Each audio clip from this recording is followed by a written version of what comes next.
This never works the way it's supposed to. Hold on.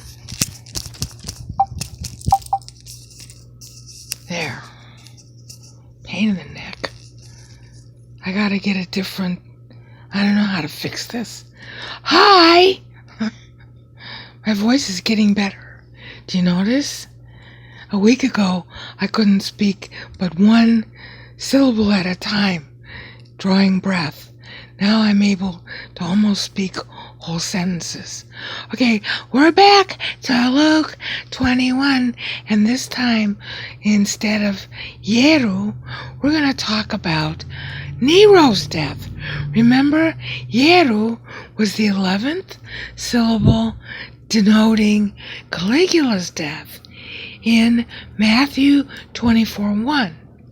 We saw in the last increment how Luke 21 repackages that, has to change the beginning of Nero to the 10th syllable because of when he writes, in order to match up and yet update the material in Matthew, because Matthew, his theme of his gospel is about why Christ is the King of the Jews, just as Daniel 7 foretold. That's the whole point of Matthew's gospel. Okay, but Christ died 7 years early because the King of the Jews was rejected. So the second gospel that goes out is Luke to say church. Why church? And of course, who better to write it than a Gentile who believes in Christ? Okay? It's a big deal. All right, so we went through how Luke's writing based on when Christ should have died. He's writing 17 years after Christ should have died, which means the fiscal year he's using ends in April at Passover. Well, but Caligula died 2 months earlier.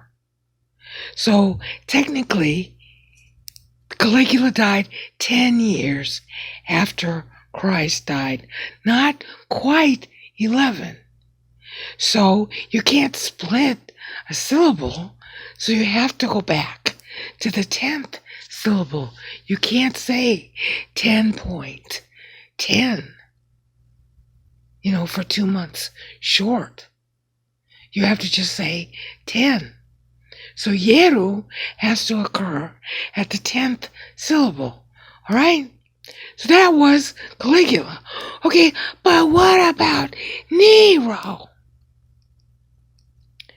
Oh, it is so funny. You remember how Matthew's second clause to denote Nero ended at 40 syllables, not 41.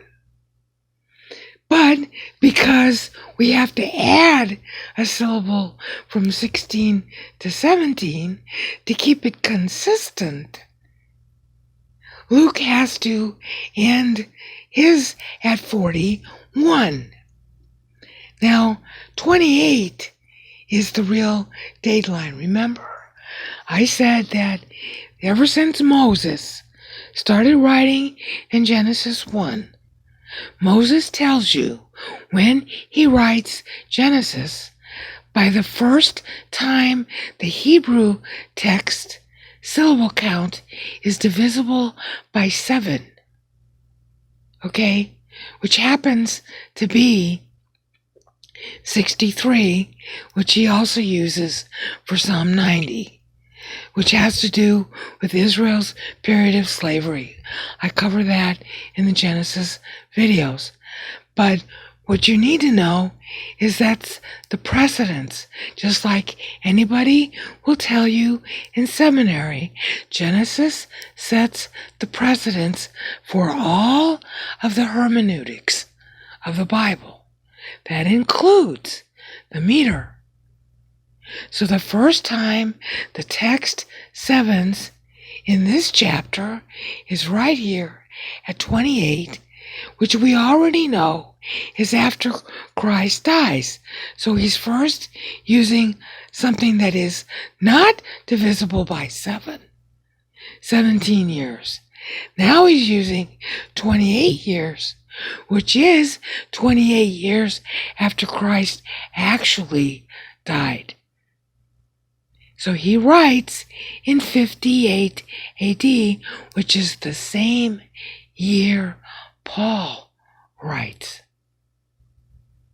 Ephesians 1.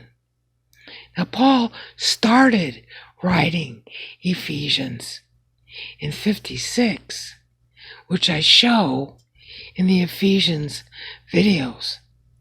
But it doesn't get published until it's published with Luke, who's writing in 58 AD, which is the same year James is published. They're all three published in the same year. And this is how they tell you.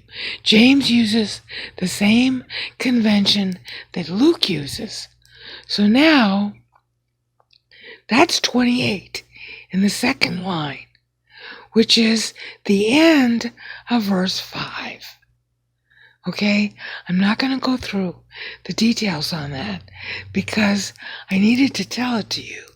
Because the key word that matches up to Nero uses the same technique Paul uses to kill emperors. Paul uses in Ephesians 1. See this word at the end? Hemerai. Hemerai. The first E is an eta. That's extremely important.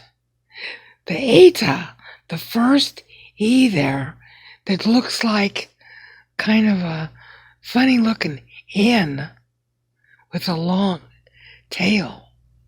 Hemerai means the word days in English.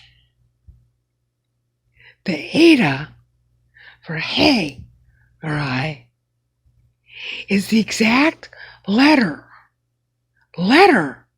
that Paul uses 3 times in Ephesians 1 to kill off 3 future emperors.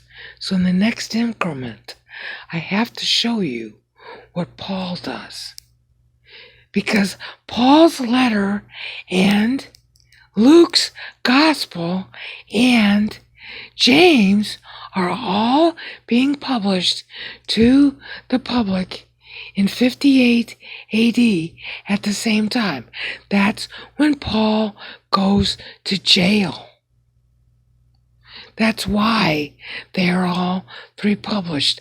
That's when he goes to Jerusalem jail, which is later recorded by Luke in the book of Acts, which is published actually 4 years later. But the dateline scholars all know that Paul went to jail in Jerusalem, stayed there for a couple of years before he got transferred to Rome. He goes to jail in 58 AD.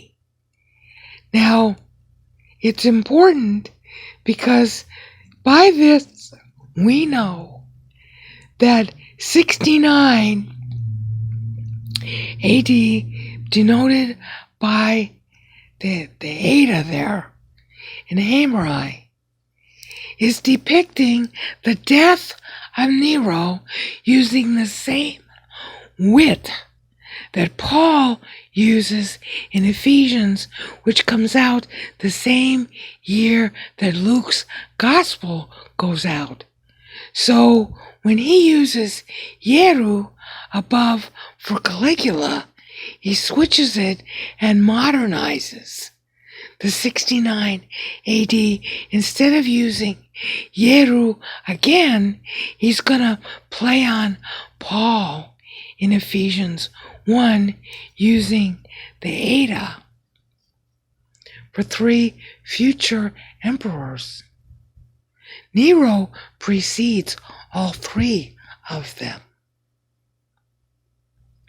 So Luke is sort of giving you a preview of coming distractions to show God knows when these guys are gonna die. And he's making fun of them. The way he makes fun of Nero's days by killing him off at the beginning of the word days in Luke 21:6 at the end of the clause, the letter, the Eta standing for 69 AD. The way he's killing Nero off makes Nero the first, what do you want to call it, poster boy for the style that you're going to see used by Paul. So they're going to see it first in Luke, because what the readers are supposed to do is they're supposed to count syllables every year. I said this before. So like kai tinon legonton, kai tinon legonton. That's 6 years. Okay? Peri tu ieru. That's 11 years.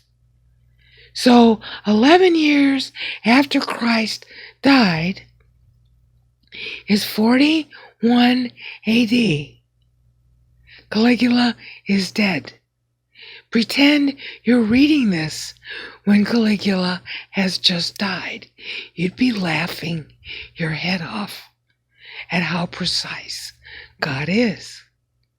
Okay, so now fast forward to 69 AD, and you're reading Luke verse 6 at the beginning of Hamari, knowing that you're in 69 AD, and just like